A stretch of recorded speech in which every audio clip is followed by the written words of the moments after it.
इतिहास पढ़ने में बच्चे इंटरेस्ट नहीं लेते, कारण कि इतिहास में जो घटनाएं घट गई उसका अब क्या लेना देना। बाबर ने किसको हराया उससे हमें क्या फर्क पड़ता है, या जो भी घटनाएं घटी, अशोक ने बहुत सारे अभिलेख लिखवाया, उसका क्या यूज है। तो बच्चे इंटरेस्ट नहीं लेते, ये समस्या है। तो समस्या को समाधान कैसे करेंगे, अतीत को जोड़ेंगे कैसे वर्तमान के साथ, खास करके बच्चों के वर्तमान लाइफ स्टाइल के साथ, तब जाके वो इंटरेस्ट लेंगे। जो कुछ भी हुआ अतीत में अलग था, अभी जो कुछ हो रहा है वो अलग है। अब आजकल मोबाइल की दुनिया है। आप लोग के घर में, किसी के भी घर में कोई बच्चा जो मोबाइल नहीं चलाता हो है? कोई नहीं। यानी हर घर में बच्चा मोबाइल चलाता है। आज की जो मोबाइल की दुनिया है वो, और जो पीछे की दुनिया थी वो, दोनों कनेक्टेड है। और वो कैसे, ये हमको करना पड़ेगा। इतिहास पढ़ते तो हैं एक सब्जेक्ट के रूप में, तो बस वही बोझिल हो जाता है।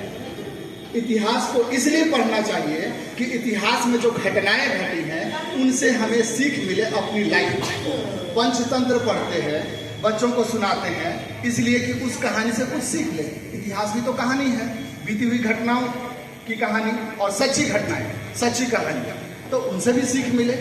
उस तरह से हमें फ्रेमवर्क तैयार करना होगा कि वो कहानी हमें अपनी लाइफ में कुछ ना कुछ सीख देकर जाए। उनको ये एहसास दिलाना पड़ेगा कि इतिहास खुद को दोहराता है। जो भी घटनाएं घटी, कहने के लिए है कि उस समय का परिवेश कुछ और था और अब का परिवेश कुछ और है। लेकिन अगर आप ध्यान से देखिए तो पहले जो था वही अब नहीं।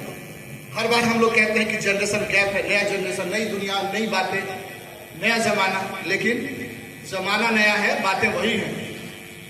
पहले भी अनारकली की कहानी आती थी, प्रेम विवाह होता था, लोग भाग जाते थे। अकबर को जहांगीर के साथ जो सामना करना पड़ा, आज भी हम लोग सामना करते हैं। प्रेम विवाह हम लोग के भी जनरेशन में होता था और आगे भी हो रहा है, हम लोग भी उसको जूझ रहे हैं।